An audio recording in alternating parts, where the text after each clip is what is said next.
Hello everyone, welcome back to my YouTube channel. I'm Luca, and in today's video I want to walk you through a Framer SEO checklist I've put together based on my knowledge and my experience working on various SEO campaigns and also working a lot with Framer. The checklist is very comprehensive. It basically covers everything you need to take into consideration, from setup to technical SEO, keyword research, on-page and off-page SEO, and finally EEAT. As I was mentioning, the checklist is very comprehensive, so some of the concepts I will touch upon are a bit more complex and a bit more advanced. I'll try to break them down for you, however I cannot stop too much on each point, otherwise the video will become excessively long. However, if you have any questions or any topic you want me to make a separate video on, feel free to leave a comment and I'll work on it. Also, the top link in the description will allow you to download this checklist completely for free, both as a Notion document and also as a spreadsheet. So I think that was basically it for the introduction, and we can get started with the first section, which is going to be the setup. The first thing I suggest you do is connect Google Search Console to your site. In case you didn't know, Google Search Console is a free tool that Google gives webmasters to allow them to gain insights on how their site is performing on Google. As a reference, this is what Google Search Console looks like. We are looking at my website, which is clicks.supply. There isn't much data to look at because I only launched the site a month and a half ago on the end of May, And as you can see, we have been growing pretty steadily up until now, which is July 4th. You'll probably see this video later on, but I'm confident this growth will keep its trajectory. By the way, if you want me to make any video on how I'm working on click supply from an SEO perspective, feel free to leave a comment. So let's quickly look at Google Search Console. You have the performance report, which tells you the total clicks you are getting, organic clicks you are getting from Google, the number of impressions, the average click-through rate, and the position.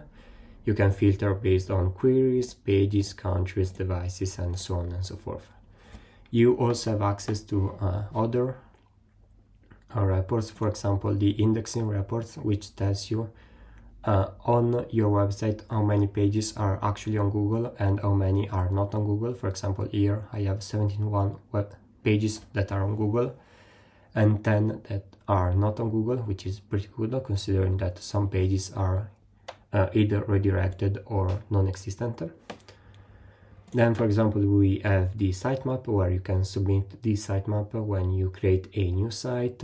Here you can remove your pages from the index, and there is a bunch of other stuff that you can look at it yourself. As I mentioned, I can't stop too much on each point, otherwise the video will become too long. So I strongly suggest you install Google Search Console on your site, you connect it to your site, because it is the best tool you can find in terms of SEO. It is totally free and it has the best data as it is coming directly from Google. So do this first thing when you launch a site. We can set it as done. Now connect Bing Webmaster Tools to your site. Bing Webmaster Tools is basically Google Search Console, but instead of being offered by Google, it is being offered by Bing. So the data you will see is not coming from Google, but rather from Bing. As you can see, the structure is pretty similar. You have the home, the search performance, which is basically the same as Google Search Console. Site Explorer, you have a bit of more technical stuff. For example, Top Insights gives you some technical insights on your website, and if there are any errors that are preventing it from working fine on Bing. The site scan, you also have now it blocked, but we also have a keyword research tool, which Google Search Console doesn't offer, so +1 point for Bing. And also an index now tool, which is very cool, a very cool tool that I won't dive too deep into now, but it basically allows you to immediately index a new page on your website as soon as it goes live. So install it on your website. One very cool thing is that once you have set up Google Search Console, you can immediately set up Bing, as you can take basically the connection from Google Search Console, so you can connect both in one go. So let's set it as done. By the way, here in the spreadsheet, I've also created a column for the tools you can use to work on each step of the checklist, which is not in the Notion document for now. In the Notion document, you will only see the actual steps you need to take for the checklist. Then we have connect one analytics tool to your site. So pretty basic here. You can use Google Analytics 4, and Adobe Analytics, Hotjar, Matom Analytics, Plausible, or whatever tool you prefer. On my site, I'll take my site for example, I'm using Plausible. It is a very lightweight, privacy-friendly analytics tool. It is not as comprehensive as other tools in this list, but for a small site it is more than enough. If you have a bigger marketing site and are running a lot of marketing campaigns, I highly suggest you upgrade your analytics tool to something like Google Analytics 4, Adobe Analytics, and so on, as they are much more comprehensive and they allow you to gain much more insights over what is going on your site. Then you have make sure your site is indexed. So obviously before you can make a site rank higher on Google or any search engines for that matter, you first have to get the pages of the site on the index, otherwise obviously they won't rank. There are two ways to check whether your site is being indexed, using the site column operator or Google Search Console. So for example, using the site column operator, I can type site column and then the name of my site, for example clicks.supply. And here I can see all the pages that Google has indexed that Google has added to its index from my website. If I click on tools, I can see an estimate of the number of pages I have on the index. In this case, it says 73. As we checked earlier, we know that this number is not super exact, because if we go here on pages, we see that we actually have only 71 pages, but as you can see, it's a pretty good estimation. So you can either use Google Search Console and go to your indexing report, or use this site column operator and see how many pages in your site are being indexed. You can do the same for a specific URL instead of the whole domain. So if I search for site column and then a specific URL, I can see whether it is online or not. Actually, I'm seeing all the sub pages inside this this directory. But if I search for a page that is not a root for a directory, I will see only one result. I'm seeing it twice, I don't know why. Oh, because one is being redirected, but usually you will see one result for one URL. So in this case, my site is indexed, so I can mark this as done. Then we have identify competitor websites that rank for key business keywords. You could do this with any SEO tool, for example Href or SEMrush, but I prefer to do this using Google. I put competitor websites and not competitor, because competitor websites and competitors are two different concepts. For example, let's say I'm working with a local business, let's say a restaurant. We have a competitor across the street, which is another restaurant, but this restaurant doesn't have any website.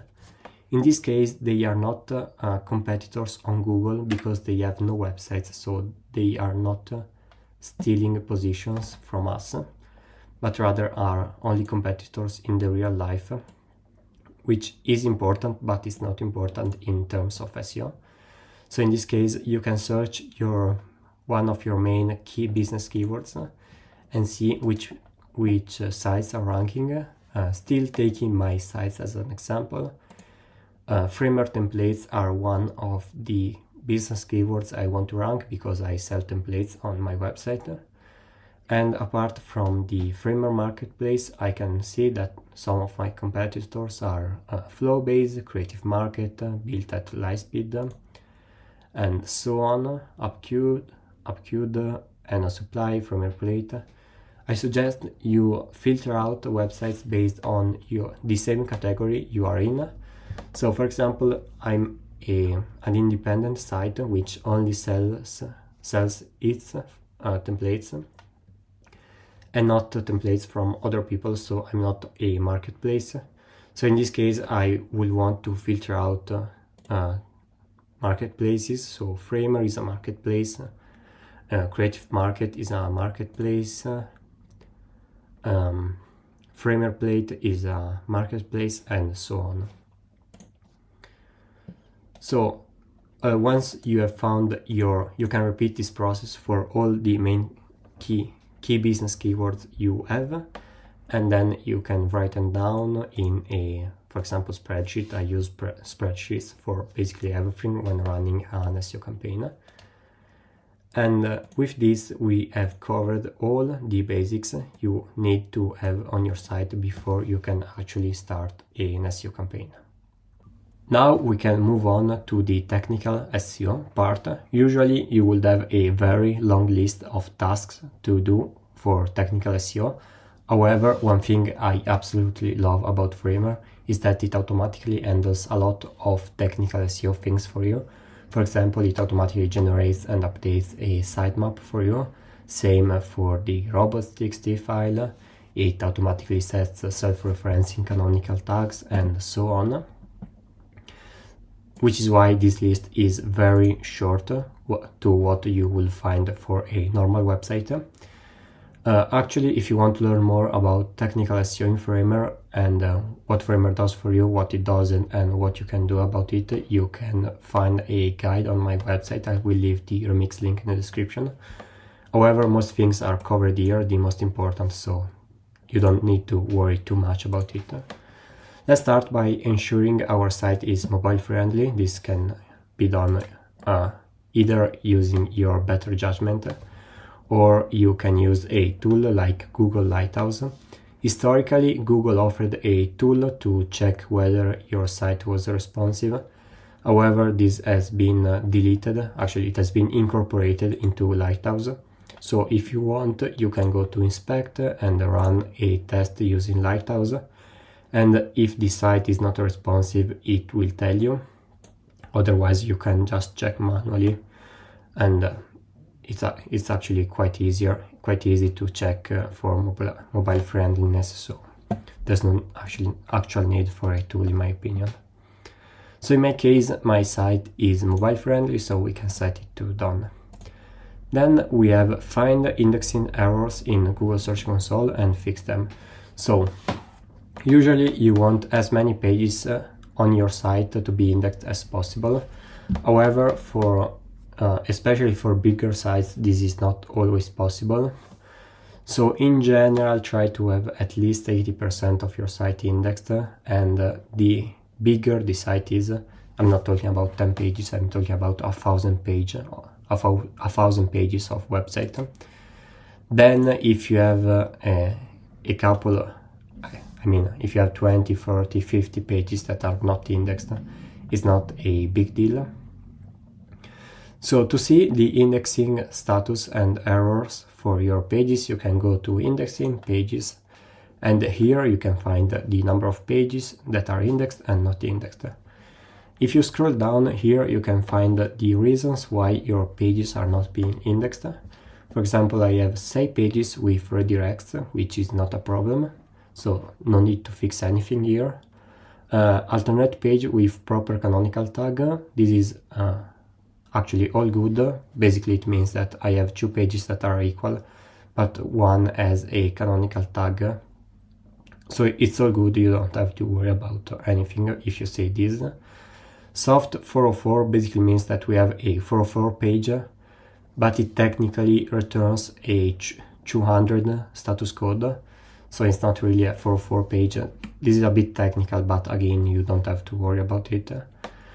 Crawled, currently not indexed. This is something you will want to look into. In my case, I only have one page affected by this, which is my page on the Figma to Framer plugin. I don't know why it is not being indexed. I will look into it.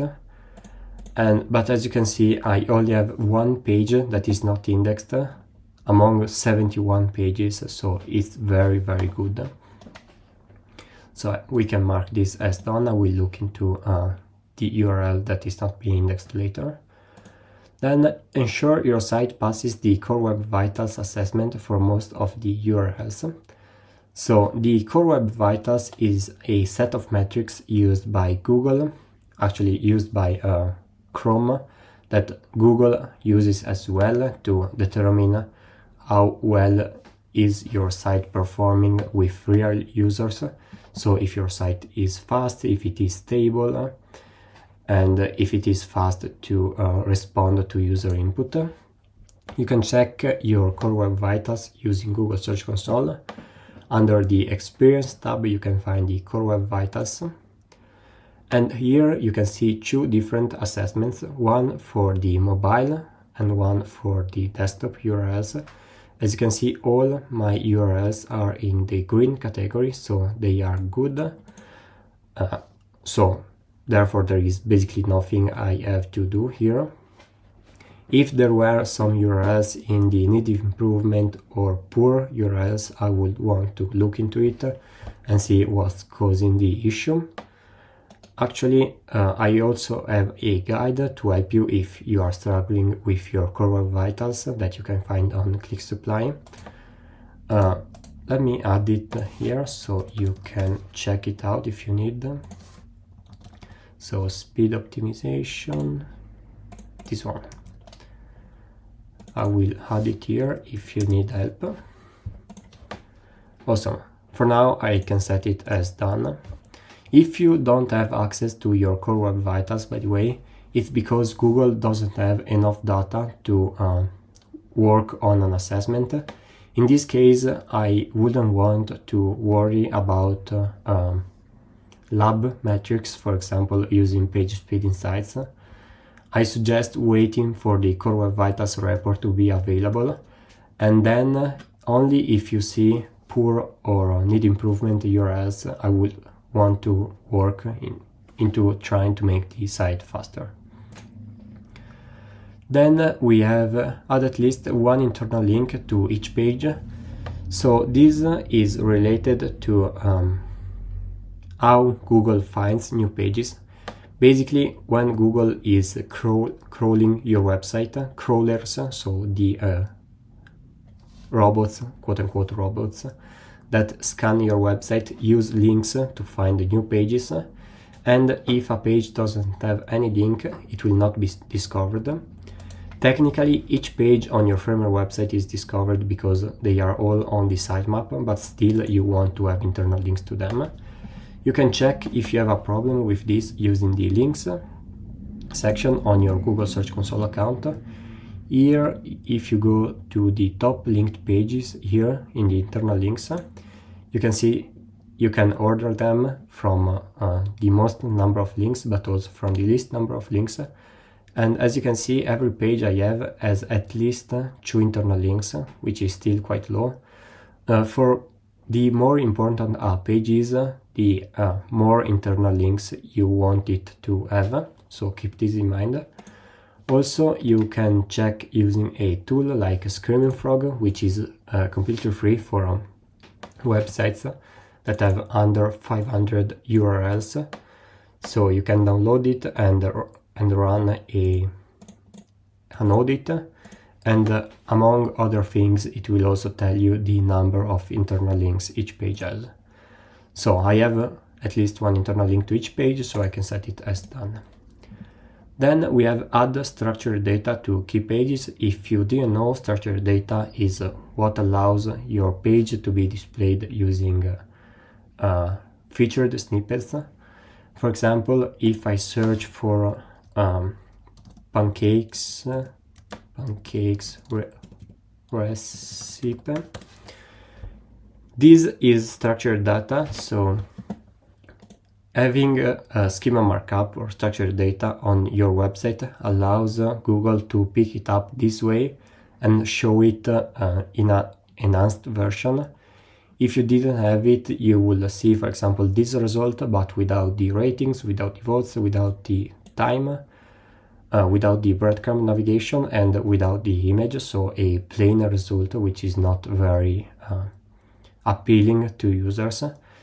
So if you have structured data, it will help with your click-through rate, as users will be more inclined to click on your website. If you want to learn more about structured data, you can use the link here, where I walk you through what schema markup is, how it helps with SEO, the different types you can choose from, how to add it to your Framer site even without knowing anything about structured data. I suggest a tool. And finally, how to add it for CMS pages. I have structured data on my website for key pages, for example, for my for this kind of pages, so blog pages. If I check for schema markup, as you can see here, I have the article schema markup, and I can see the type, the author, the headline, image, date published. I'm missing the publisher, keywords, which is not really used anymore, date modified, description in language, and blah blah blah. So I have this on each article I have it on my homepage, and I have it on my FAQ page, frequently asked questions page, where I go over frequently asked questions for this website. So I can set this as done. Just for you to know, not every page needs structured data, so focus on where it matters. Don't waste time trying to add it on every page. Then we have identify and fix broken links. So we are talking about broken links that point to, for example, internal pages, but also to external pages. You can use a tool like Broken Link Checker. I have already run an audit, and I don't really have much to worry about. I only have this LinkedIn, which returns a 999 non-standard request status code, and there's not really much to worry about. It is just the standard status code you will see if you add a LinkedIn to your site. And forbidden in this case for the Figma community, I think it's because you need an account to browse the community, or maybe because their robot.txt file is blocking this type of crawlers. In any case, apart from these two, which are really not broken links, I have nothing to worry about, so we can set this as done. And finally, we have ensure the site overall offers a good user experience. I didn't mark any tool because you can use your better judgment here. You can you can do a quick search in the website and see if everything is okay, if users can find what they are looking for, if there are no big ads or intersections that are ruining the user experience, if text is easy to read, and so on and so forth. You can do some accessibility checks, for example, if there is enough contrast ratio between this text and the background. And overall, you can just take a quick look at the site and decide whether it offers a good user experience or if it doesn't. In this case, I think it does, so we can set it as done. And we are all good in terms of technical SEO for click supply. Now that we have covered the basics, we can move on with the fun stuff, so the stuff that is actually going to drive more traffic to our sites. We're going to start with keyword research, and the first thing I suggest you do is identify the main topic of the site. So taking my website as an example, as you can see, I offer framework templates, components and tutorials. So it's pretty clear that the main topic of the site is going to be Framer. That's basically all I talk about on the site, and all the products I offer are related to Framer. I suggest you do this first for two main reasons. One is that it's going to make keyword research much easier down the line if you have a very clear idea in mind of what the main topic of the site is. And the second one is that, which is even the most important one, is that search engines prefer sites that only cover one topic and cover that topic very well. So for example, if I had a site that covered a bunch of different topics that are in no way related to each other, even if my content was amazing, I would lose to a site that only focuses on one topic and that cover the topic in its entirety.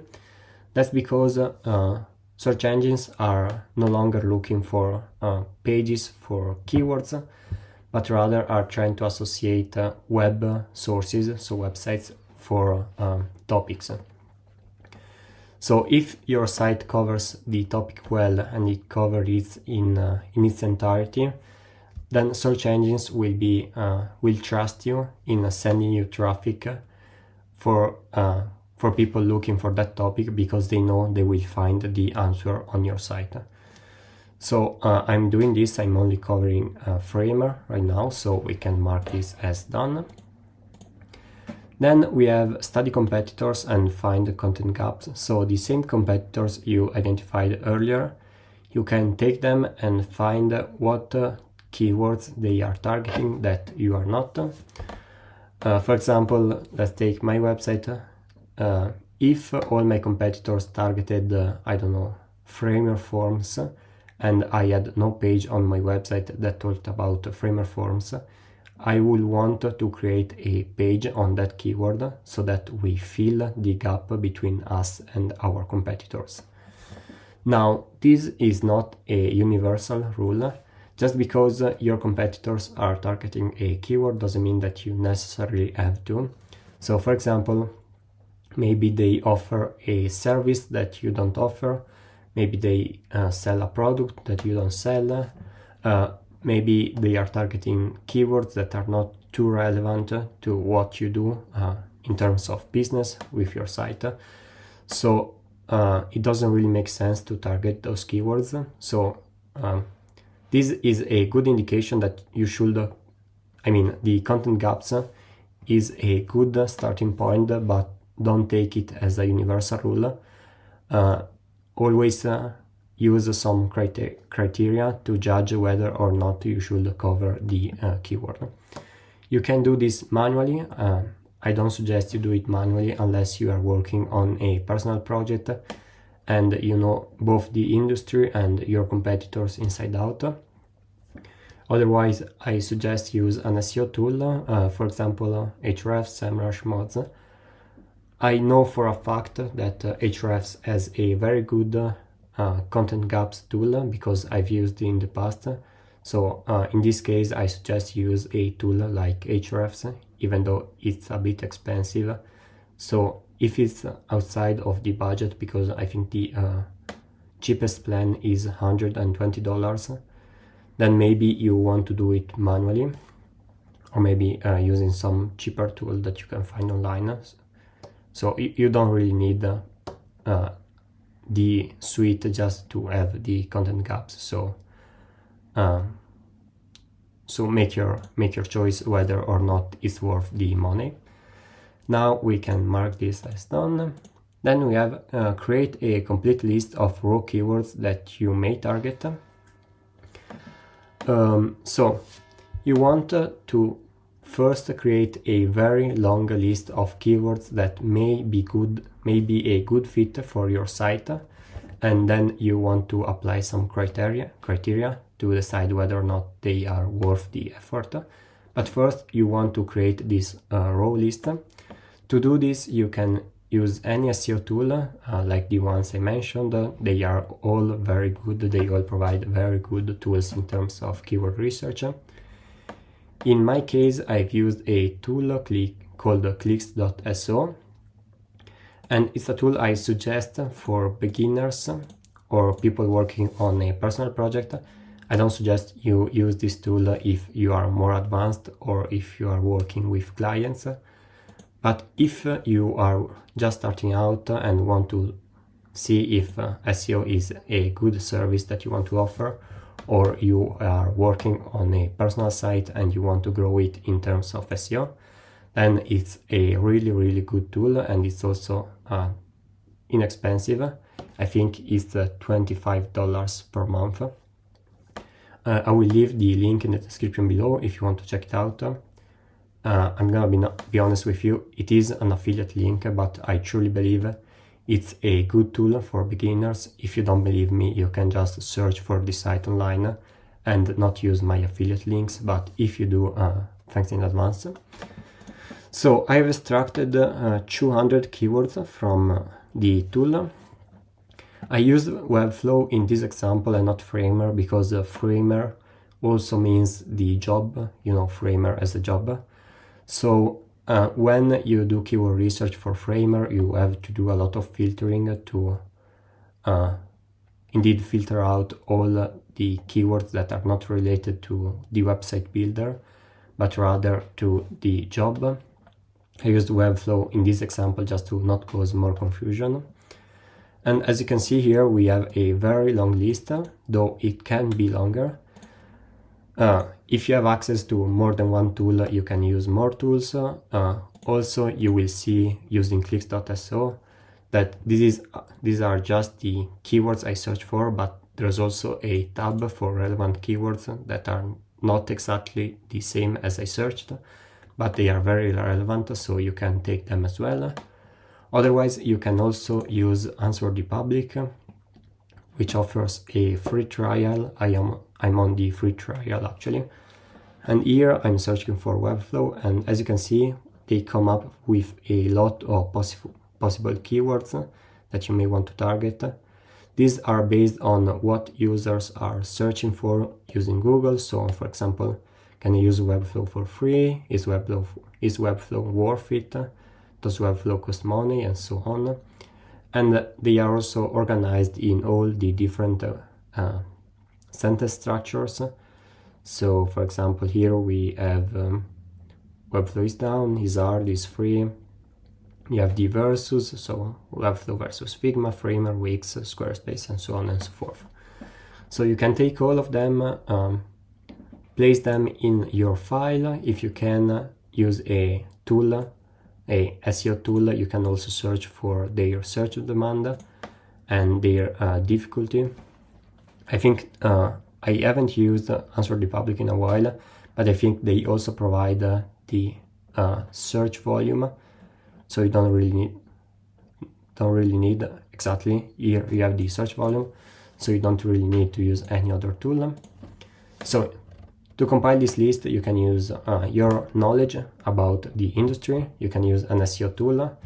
You can use ChatGPT. You can use Answer the Public. You can be very creative, and you are going to end up with a very long list of 200, 300, 400, 500 keywords that you may want to target based on how big the industry is.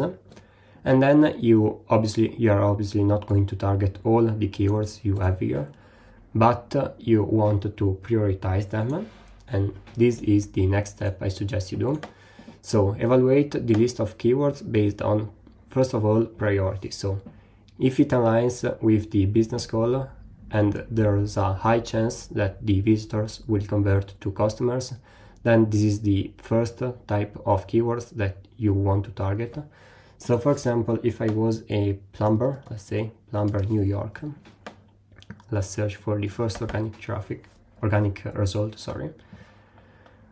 If I was building this site, the first keywords I would want to build are all those for the services. As you can see, they have a long list of pages for all the services they offer, and they target all these different keywords because they have a very high potential of converting visitors to customers. So this is the first thing you want to do, because these keywords are much more likely to turn into business rather than, for example, the blog.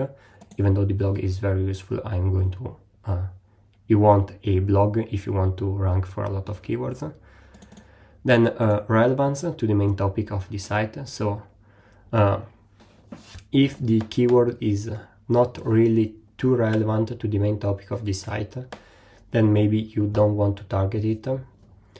For example, let's say, in case you didn't know, Framer has a motion library for React, which is called Framer Motion.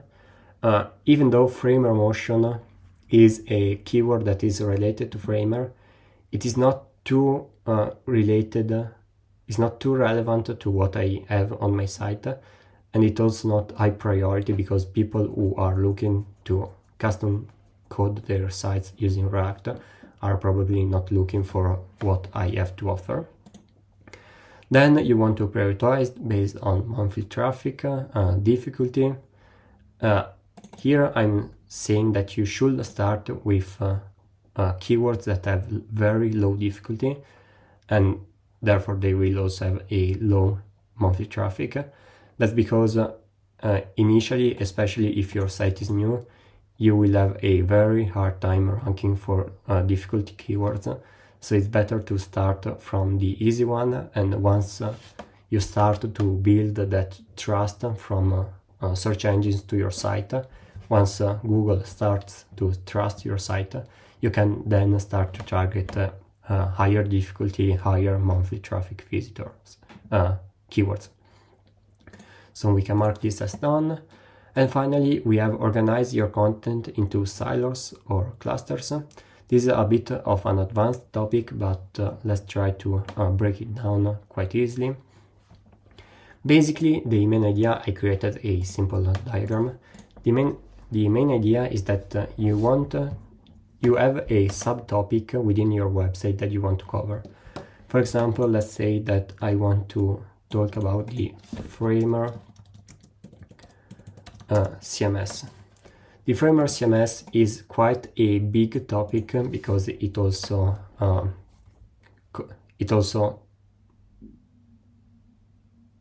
includes things like CMS collections, all the types of inputs.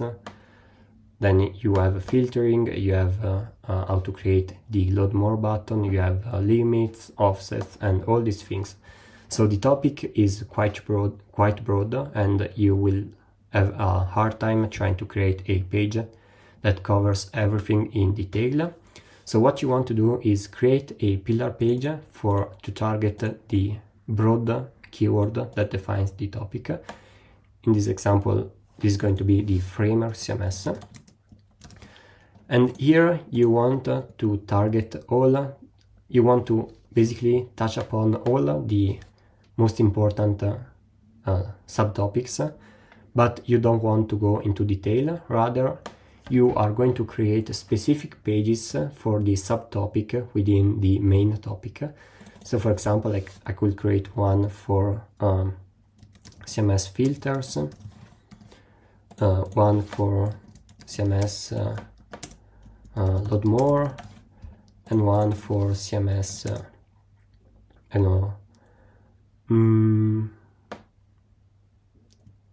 pagination, CMS inputs, fields actually. Okay, so I have the pillar page and all the sub pages. These sub pages are going to create more relevance for the main page, because this is going to be the main keywords, the one with more traffic. All these subtopics, subpages are going to have very low search traffic, but the main idea behind having all these pages is that they are going to push the ranking for the main page. So you want to briefly touch upon every subtopic within the pillar page, and then create specific pages to target the topics in more detail. And then you want to interlink these pages. From the pillar page, you want to link down to the detail pages and vice versa. So from the subtopic, you are also going to link to the pillar page. And from the subtopics, you can also link between these pages. So we can say between sibling pages, because they are on the same level. So I could link the CMS filters with the CMS fields if it made sense. And I can link however I want between these pages. The most important thing is that you try not to link out from this cluster. Otherwise, you will quote-unquote dilute the topical relevance. And also, it's very important that you have these links in place, so the ones that go from the pillar page to the subpages, and they go back to the pillar page. This is the main idea behind a topic cluster, and it's a really good idea to organize your keywords in these topic clusters. And with this, we are done with the keyword research section. Now that we are done with keyword research, so that we know the main topic of the site, we know which gaps we have with our competitors, we know which keywords we want to target and what pages we want to create, and also how to prioritize and organize them, we can finally move on with creating and optimizing content for SEO, which is what on-page SEO is all about. But before we do that, real quick guys, I would really appreciate it if you could leave a like and subscribe to the channel. Also feel free to leave a comment letting me know if you like these types of long form video or if you prefer shorter tutorials. And thanks in advance guys, and let's get started with the on-page SEO checklist. The first and most important thing you need to do is align the content's format with search intent. So search intent is basically what the user is looking for when typing a query. So for example, if I'm searching for what is Framer, I'm searching for information rather than, for example, a product. Otherwise, on the other hand, if I'm searching for buy Framer templates or Framer template for developers, I'm probably looking to buy a product. So in this case, in this case, the search intent is transactional because I'm looking for a product, and Google will give me product pages.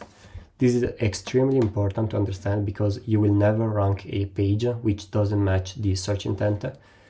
If I add a product page, I could never ever make it rank for a keyword like what is Framer or what is a Framer template, because that's just not what the user is searching for, and search engines are really smart at understanding what the search intent is. In general, there are 4 types of search intent, which are navigational, informational, commercial, and transactional. Let's go over each one of them real quick. So navigational is when I'm looking for a specific page. For example, if I'm looking for Framer privacy policy, that's a specific page, or Framer sign up. Then we have informational, so I'm looking for information, for example, what is Framer. Commercial, you can think of commercial as what I'm looking for before buying something. So when I know I want to buy something, but I don't really know which product specifically I want. So for example, I could search for best Framer templates for blogs. This will be a commercial keyword. And finally, we have transactional. In this case, for example, buy framework templates will be a transactional keyword, or all your services and product pages are going to be transactional. So each page must align with search intent. When you are looking at keywords, make sure that you know what the search intent is, and then that you make the page match what the user is searching for. For example, if I search for a commercial keyword like top framework templates, then I'm probably, as a user, expecting to see a list of the best framework templates. So you want to structure your content as a list. So we can mark this as done. In the long run, aim to become a trustworthy source for information on your main topic by covering it in great breadth and depth. So as I was mentioning earlier when I talked about keyword research, search engines tend to prefer web sources for topics rather than web pages for keywords. So if you are a trustworthy source of information in your niche, then Google will reward you. It's a bit hard to assess whether you have covered the topic in its entirety, but a simple exercise you can do is think, if a user has another question related to the topic, will he have to leave my site to find that information, or will he be able to find it on my site? So for example, if I had a let's say an e-commerce that sell running shoes, and all I talked about were transactional keywords, so for example product pages, and commercial, so best running shoes for men, for women, for kids, for winter, for summer, and so on, then I would leave out a lot of information on the topic. So if someone was searching for, I don't know, how to prepare for a marathon, then they wouldn't find that information on my site. Or for example, best places to run, or all these informational keywords that have to do with running and shoes. Running shoes, actually, not shoes per se, will be a good informational keyword to target on my site. So we can mark this as done because I covered it already. When creating an article, always aim to provide new information to the SERP. When I say SERP, I mean search engines result pages, which basically mean the page you see when you search for something on Google, basically the 10 results you see when you search for something on Google. And this is also known as information gain in the Google patents. You will see this term. Basically what it means that, let's say that I want to target the keyword how to lose weight. If I search for this keyword on Google, weight, and I go to tools, I can see that there are 2 billion pages on this exact topic. So if I create another page on this exact same topic, then why would Google want to make it rank higher than what's already there? So I have to give Google a reason to make my site rank higher than what's already here. So my content needs to provide new information to the user, so that what is already here will be obsolete, you can think of. So if, let's say, everybody talking about how to lose weight is talking about, I don't know, drink more water, do more exercise, walk 10,000 steps a day, and create a calorie deficit, then I can try to provide new information to the SERP that nobody has covered, and so that I'm giving Google a valid reason to try and see if users like the new information I'm providing. So Google will test my site and drive traffic by making it rank quite high. And if it sees that users are liking what they see, then it will continue to drive traffic.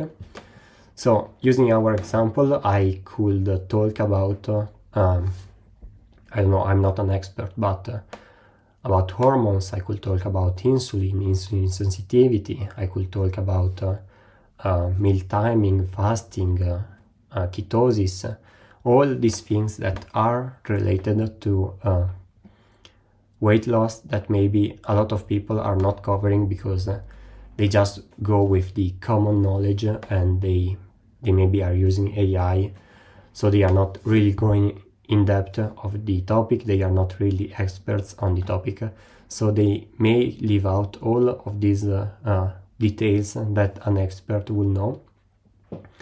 And if you provide this new information to your document, then Google will reward you with a higher position.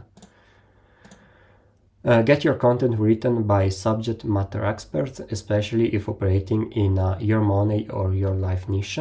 This is kind of related to the first one, to the previous one.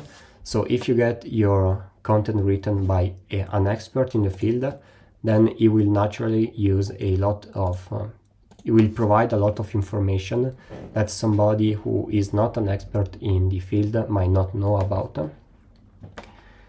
Also, these kinds of relate to EEAT, which I will explain later on, which I will go in deep later on in the video. And I say that it is especially useful if operating in your money or your life niche. Your money or your life niche is basically those niches that when you create content, it may impact people's health and wealth, so money and health.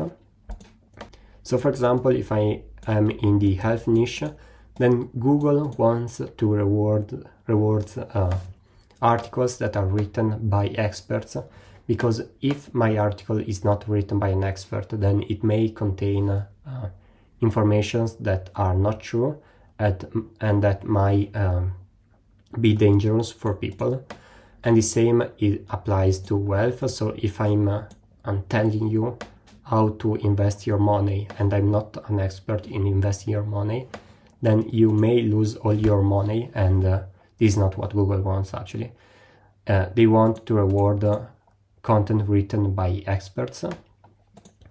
So you want to make it clear that the author of the article is an expert on the subject. You want to bring known experts to your blog, especially if you are working in one of these niches. And you want also to make it clear that that article is being written by that expert, which we are going to cover later in the EEAT section. This is also related to a concept called author authority or author reputation. Basically, if the author of the article is a well-known figure in the space, then the article will rank higher compared to the same article written by somebody who is not known in the industry, let's say a made-up name like John Doe. So for example, if I'm writing in the investing space and I get, I don't know, Ray Dalio to write an article on my blog, then that article will rank higher just because it was written by Ray Dalio, which is, you know, the investing expert, compared to if it was written by a nobody, like for example me, who doesn't know anything about investing and who is not known online, more specifically because Google doesn't know if you're actually an expert or not. It can only base its decisions on what it finds online. So if everybody online is saying that you are the investing expert, then Google will know that you are the investing expert. So we can mark this as done. Make sure to cover the topic in depth. So when you are covering something, you want to make sure you are going in depth. You provide all the useful information a user may want to know. For example, I have an article on my blog on schema markup, and let's look at it. How to implement schema markup in Framer. And as you can see, I'm ranking first. Why am I ranking first? even though there are other posts on this, for example here. That's because I'm providing a lot of information on the same topic. So instead of just telling how to implement it, so how to generate it and put it on your website, I'm also talking about what is schema markup, how does it help with SEO, types of schema markup, how to add a schema markup to a Framer website, and also for CMS pages. So when a user lands on this page, Google knows that he will find everything he needs to know. So he doesn't have to go back and forth with other websites to understand, for example, what types of schema markup they want to implement, because I'm already discussing it on my article. So basically, I'm covering the topic in depth, and Google is rewarding me for that. So we can mark this as done. Reduce the time to value by getting to the point faster. This is really important. You have to balance these two things out. You have to cover the topic in depth, but you also have to get to the point faster. This is a bit of a complex topic. You will have to find the right balance, but you don't want to fuck around in your article, but you want to get to the point faster. For example, if I was talking about schema markup, as you can see, I went straight to the point, and I also provide a table of contents that users can use to jump straight to the part they want to use.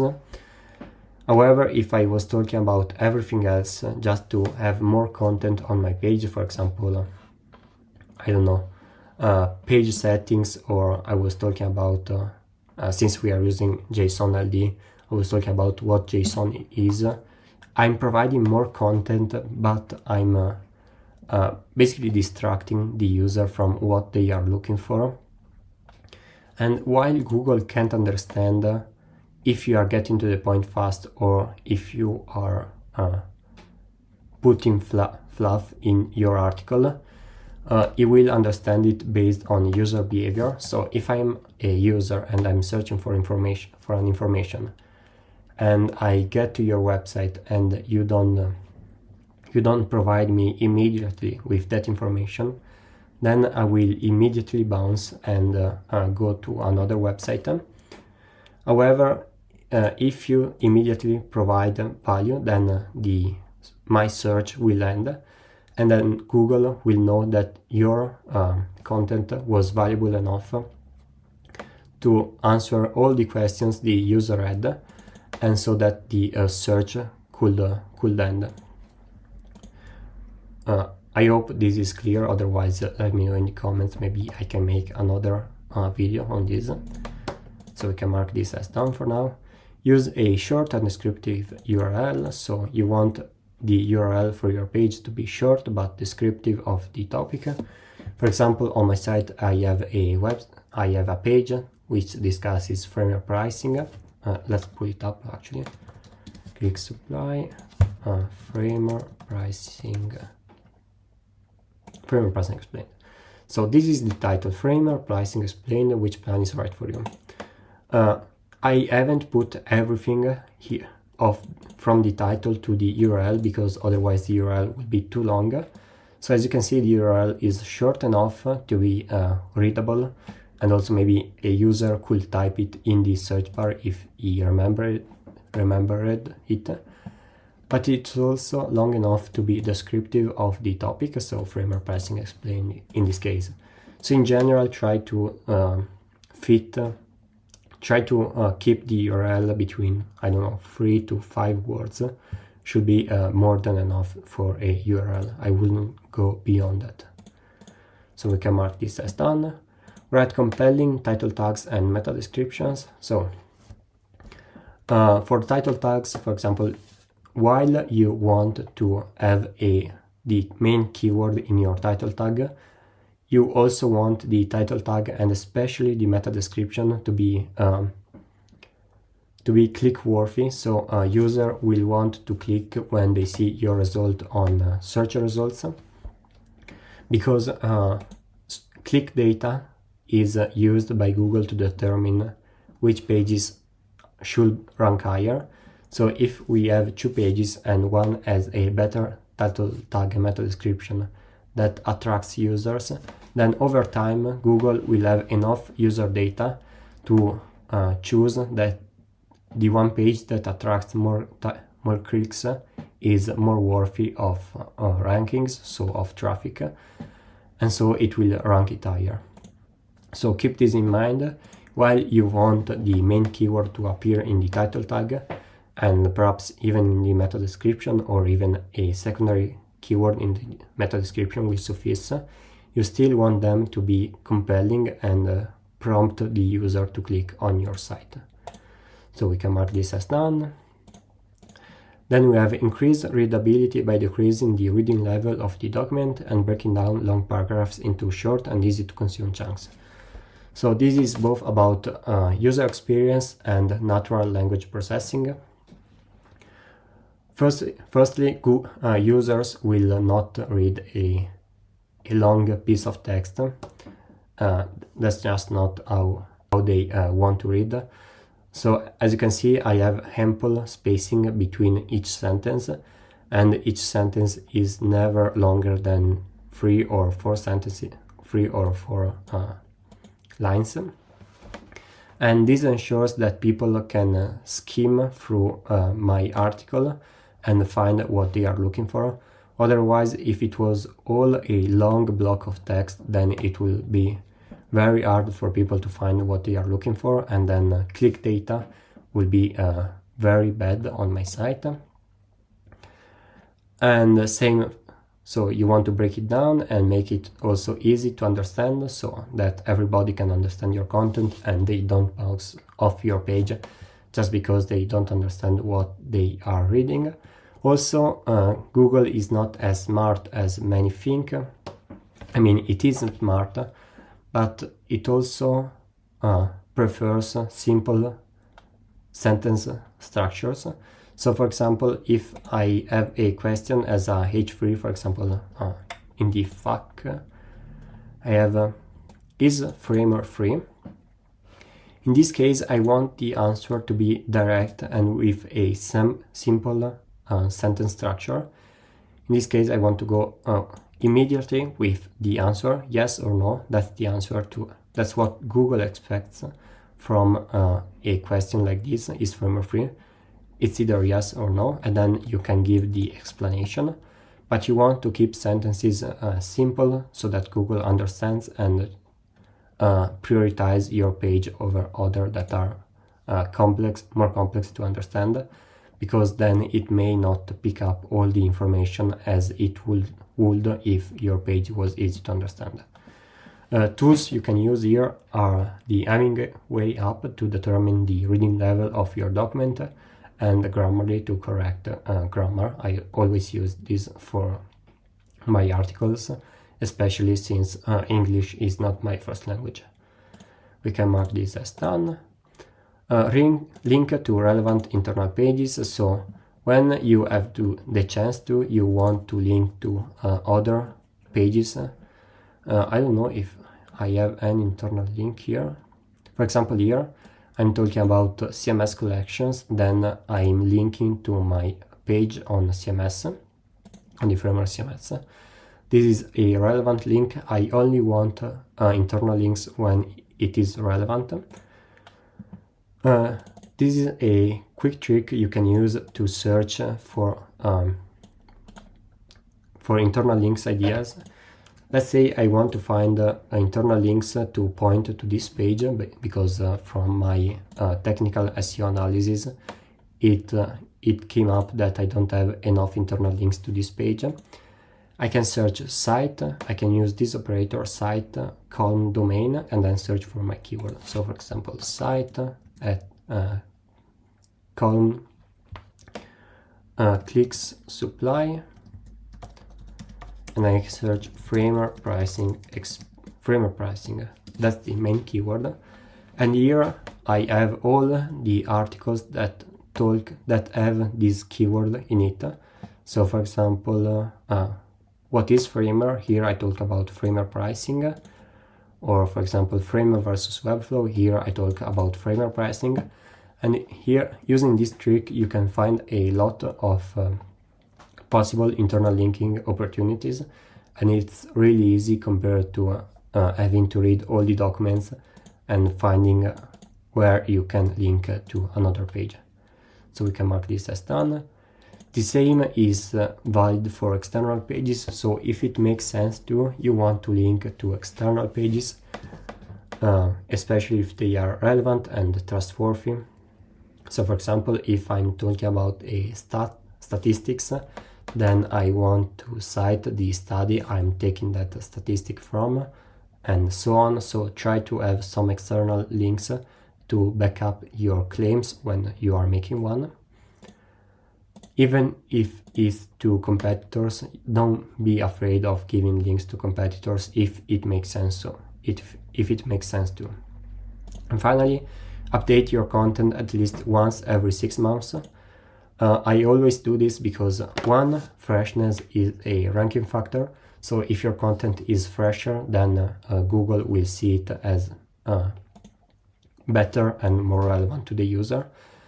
And then after 6 months of data in Google Search Console, you can also use some of that data to understand how your page is performing and whether maybe you have to change the content or change the on-page optimization, the keywords you have on that page, the number of internal links, and all these factors that can enhance its performance on the SERP. And with this, we are done with on-page SEO. We are only missing off-page and EEAT. Now we can move on and talk about off-page SEO. When you hear somebody talking about off-page SEO, they are mainly referring to link building, so links coming from other websites to your website, while there are a couple of other things that go into off-page SEO, for example, branded searches, which I'm going to discuss in a second. Still, when you do a quick search, you will see that mainly people refer to it as link building, so keep this in mind. And the first thing I suggest you do is you audit your backlink profile and, if necessary, disavow toxic links. So your backlink profile is basically all of the links that are coming to your site. You can see this, for example, in your links report in Google Search Console. From the home page, you can go down to the links, and here in external links, you can see the top linking sites. And here's a list of all the websites that are pointing to your site.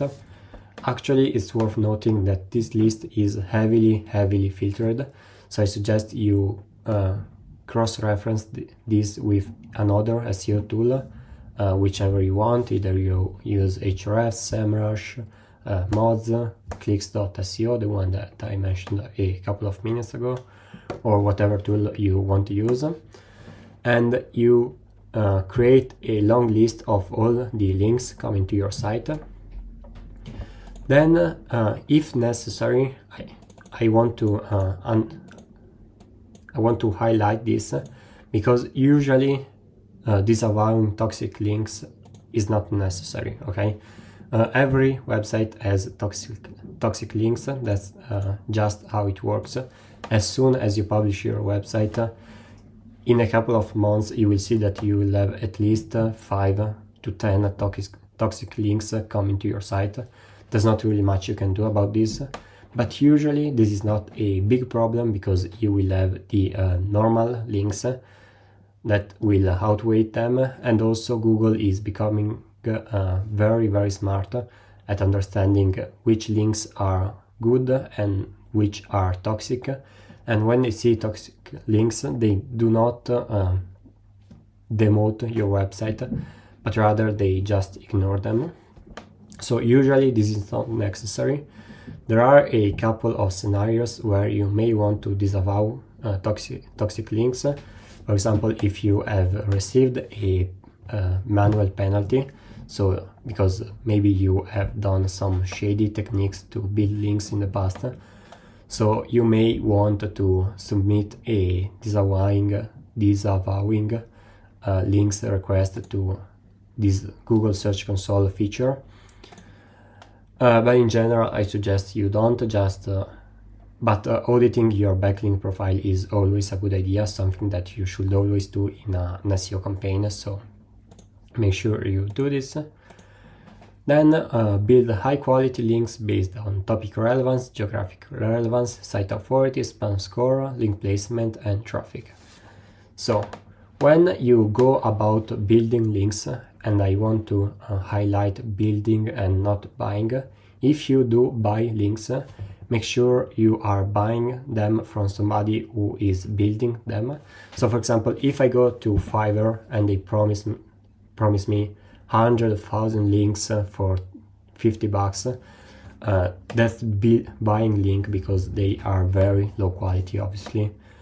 And however, if you go, for example, to an SEO agency that build links, you'll probably see that they will charge you £100 per link. So that's because they are not buying them, they are building them, so it costs them money, time, effort. And if you do want to buy links, make sure you buy them from a reliable SEO agency. Just to give you a general rule of thumb, you don't need hundreds of thousands of backlinks. Usually, for most niches, you will be good enough with 3 to 5 new backlinks per month. So that's not a lot. Just keep in mind that you don't really need as many as you think you do. A good idea to see how many links you need, you can look at your competitors. I will talk about this in a second, so let's focus on this one first. So you want to build high quality links. As I was saying, for most niches, 3 to 5 per month should be enough. And here are some criteria you can use to choose whether a link is worth building or not. The first and probably most important one is topic relevance. So always taking my site as an example, the best links will be those coming from sites that have the same topic as me. So every other website which main topic is Framer is going to be a potential good link. You can expand the topic a bit if you are running out of potential links. For example, since I'm talking about Framer, I could go about building links from sites that discuss no-code development. But in general, the closer the topic is, the better. Then geographic relevance.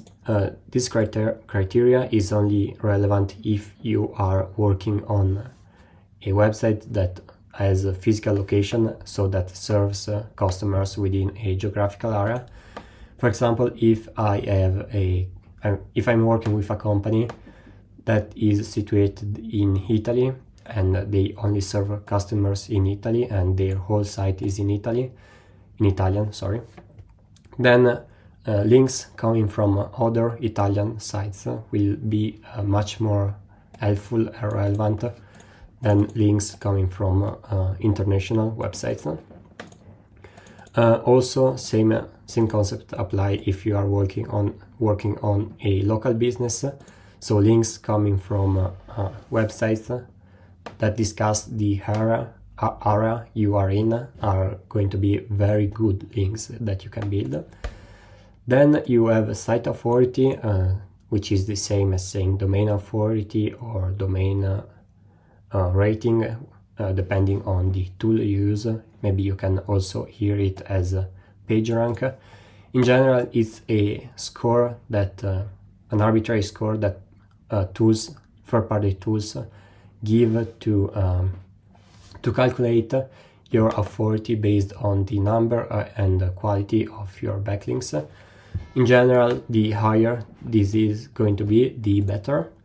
I suggest you also check the spam score, because spammers could inflate the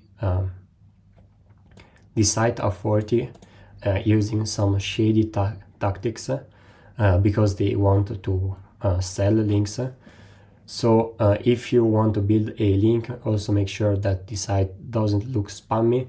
You can do this manually, otherwise there are some tools that tell you the spam score. Then link placement. So the higher the chance a user will click on the link, the better will be.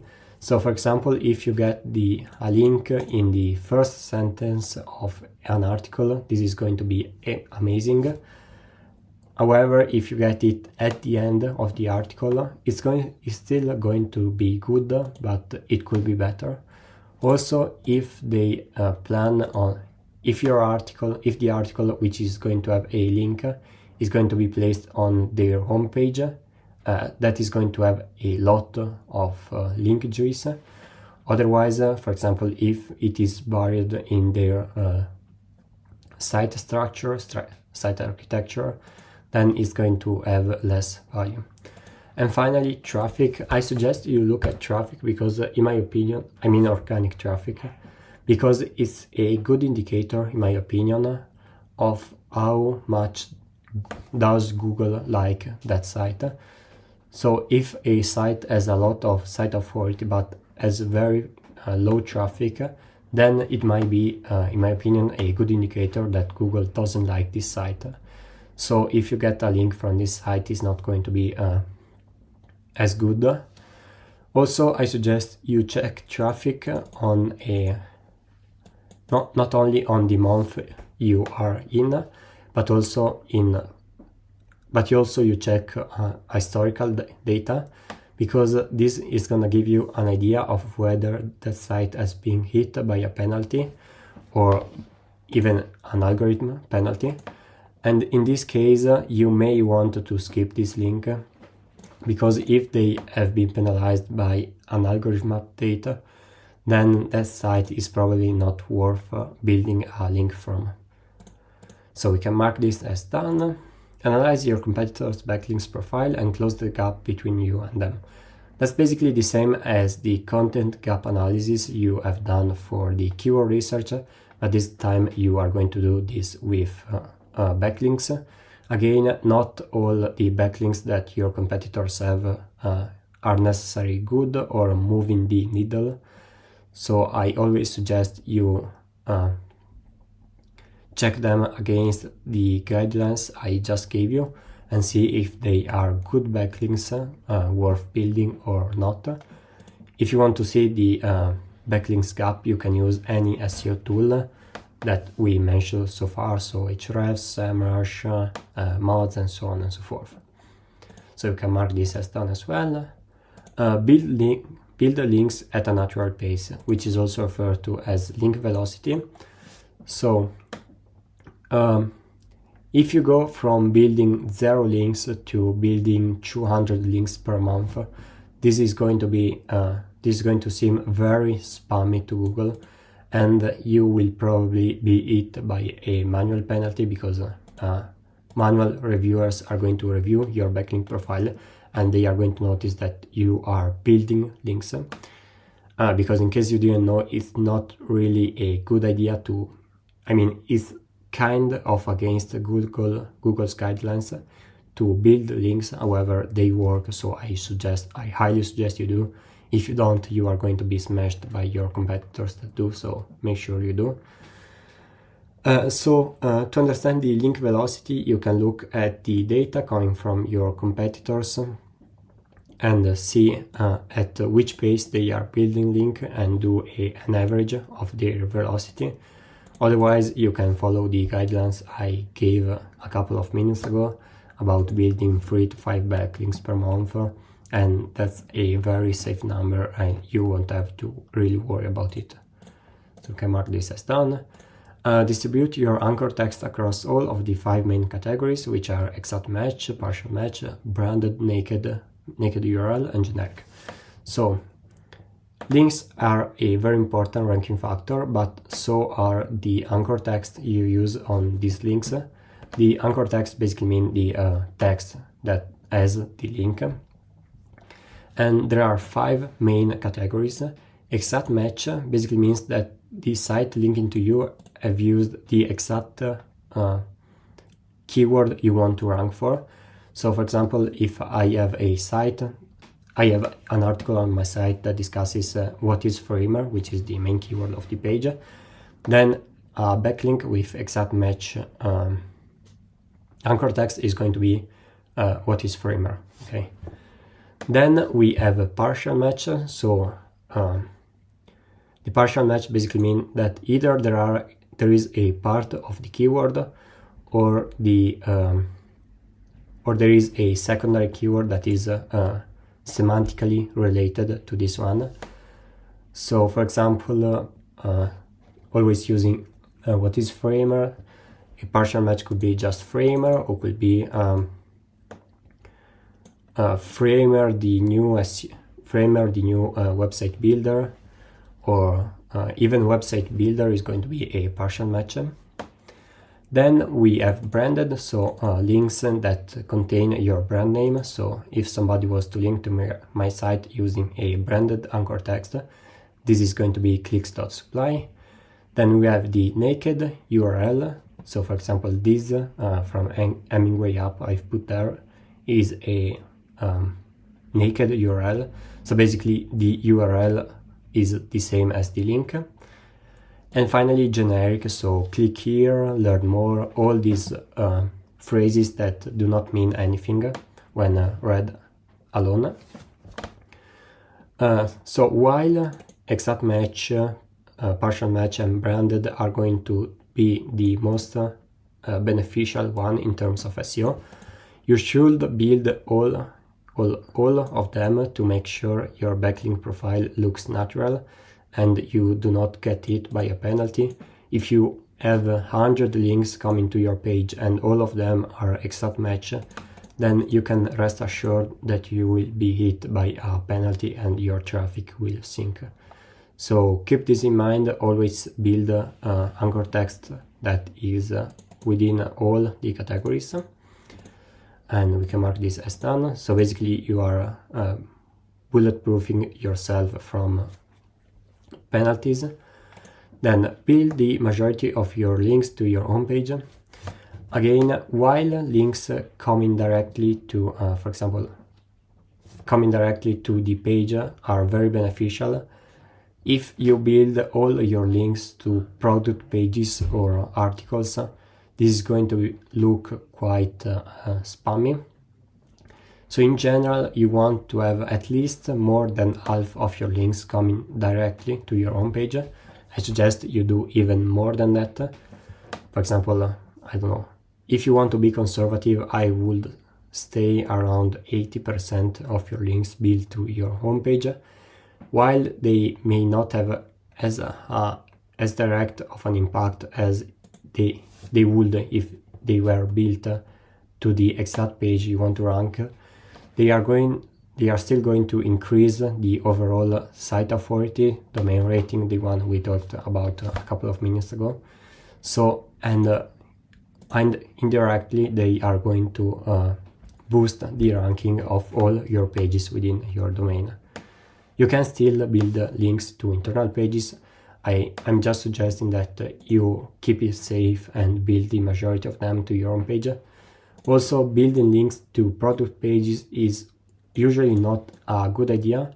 One, because there is good evidence that Google ignores them, because by nature of things they look spammy, because usually people don't link to your products because they are basically sending you business, and there is no good reason to usually there is no good reason to link to a product.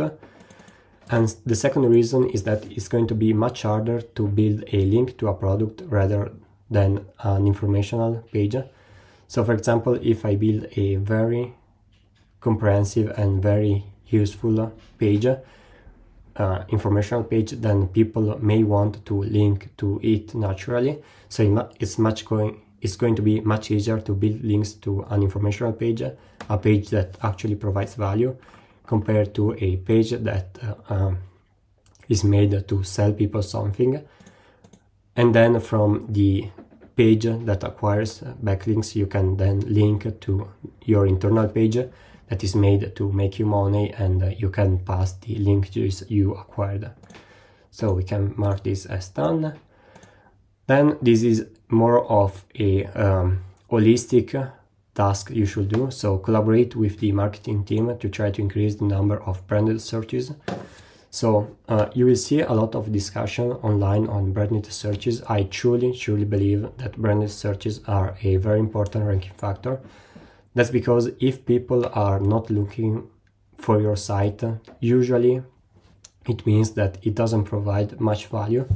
If you search for example, if you do a quick keyword research for, I don't know, Microsoft, you will see that it has millions of branded searches per month because people are actively looking for the brand. And this is a very strong signal to Google that people find your content on your site useful, valuable. And so it will be a very good indicator that your site is worth something to the user, and it's going to be a very important ranking factor. So if you can increase brand awareness and increase branded searches, I can guarantee you that you will see a rise in organic traffic and a rise in average position for your website. And finally, if in a highly competitive niche, so usually this is not going to be the case. However, if you are in a very competitive niche, which is usually online gambling, which is I think the hardest niche you can be in, then health, finance, banking, all these niches that are very competitive and that have a lot of budget, then you may want to consider, actually you want to build tiered backlinks. Tiered backlinks basically mean you are building backlinks to your backlinks. So let's say that I have a page and I have a link from, let's say, Framer, okay? If another of my competitors has another link from Framer, they also have a link from Framer. So I have a page on Framer that links to my website, and they have a page on Framer that links to their website. Then if I want my backlink to be more valuable than theirs, then I want to build backlinks to the page linking to my website. So in this case, I will want to build links to my page on Framer. That's because basically for the same principle, you are passing link juice from the links, from the backlinks you already have. So you basically want to increase the value of the pages that are linking to you. You may think that it's a better idea to get every website to link to you, but building tiered backlinks will make sure that you get more out of the same number of backlinks. So it's a very good idea. Usually this is not the case. For example, I've never worked on a project yet where it was needed, but if you are in a competitive niche, one of the ones I mentioned a second ago, then you really want to consider this. And with this, we are done with on-page SEO, and we are only missing EEAT. Alright, we are finally at the last section of our checklist, which is going to be EEAT. EEAT is an acronym that stands for Experience, Expertise, Authoritativeness, and Trustworthiness. And if you are new to this concept, it is basically what Google is trying to reward with its algorithm. So since there are endless documents online for any query you can think of, then Google is trying to reward those that share first-hand experience, because if someone has experience on the topic, then the document is probably going to be much more valuable to the user. Same with expertise. So if the author is an expert in the industry, then the insights is going to share are much more valuable. Google is also trying to reward web sources that are authoritative in their niche and also trustworthy. Right now, Google is not perfect at doing this, but I think it's just going to get better over time. And one other important thing is that EEAT is probably not going to boost your rankings that much, apart from the concept of author authority or author reputation I mentioned a couple of sections ago, but I'm pretty sure it's going to bulletproof your site for future updates. If you don't believe me, you can look up some EEAT case studies. Maybe you can look up the work of Kyle Roof. You should be able to find it online. Enough theory for now. Let's look at what you can actually do. The first thing is ensure that all the articles have been written by a subject matter expert with clear expertise and experience in the field. So I already mentioned this on the on-page SEO part, but it's really important, and the expertise of the author is going to be clear in the article. It's pretty clear if the article has been written by somebody who has experience and expertise on the topic, or if it's just being written by somebody who wants to target the keyword. So it's really important that you do this, especially if you are operating in your money or your life niche. So we can mark this as done. Ensure all the content is factually correct, not misleading, and up to date. Again, Google is quite good at detecting if the content is correct, so make sure you do this. Also, when I mentioned linking to relevant and trustworthy external pages, it's a good way to back up your claims and show Google that what you are saying is factually correct. Not misleading, so make sure not to change the content to push your narrative, maybe because you are trying to promote your product. So be aware of this. And also up to date, I mentioned this as well in the home page, so you want to update at least every 6 months. So we can mark this as done. Ensure every article is attributed to an author with a standalone complete author page that the user can easily find and access from the article. So for example, if I go to one of my articles, let's say a complete guide to SEO in Framer, you can see that already here I can find my author page, or I can find it at the end of the page here. And here is a standalone page with my information, my contact information, and the articles I've written on my website, which are all of them for now. And this is extremely important because for the same concept of author reputation I mentioned some time ago, if Google is not able to detect who the author of the page is, then it can attribute it to that author, so you are not going to benefit from its expertise. So we can mark this as done. Add a schema markup to each author page, so you want to make abundantly clear that the page here is about this author, and you want to basically have a simple schema markup telling who the author is, where their expertise, from where the expertise is coming from.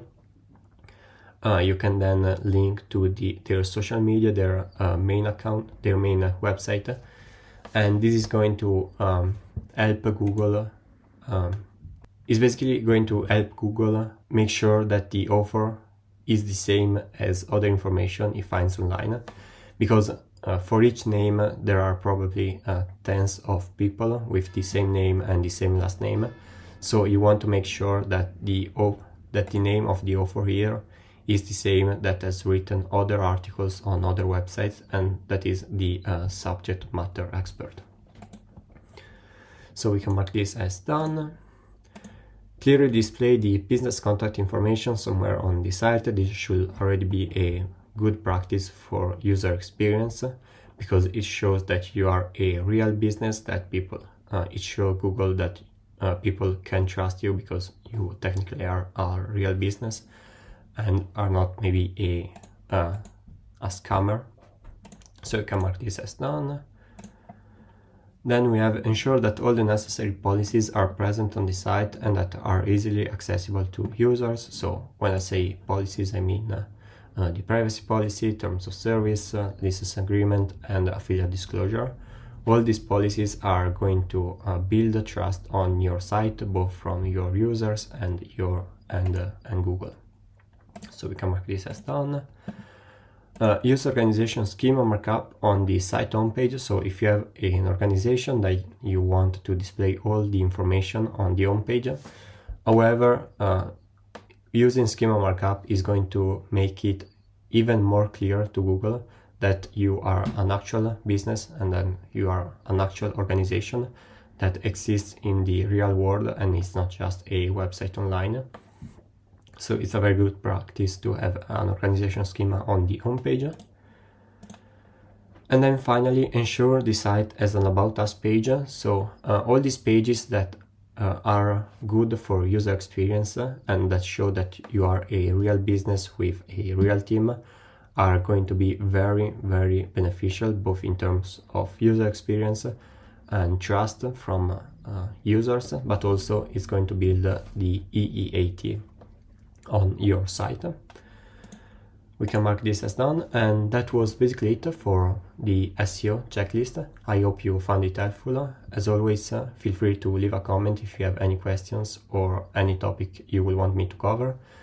I will really appreciate it if you could leave a like and subscribe to the channel, and I'll see you guys in the next one.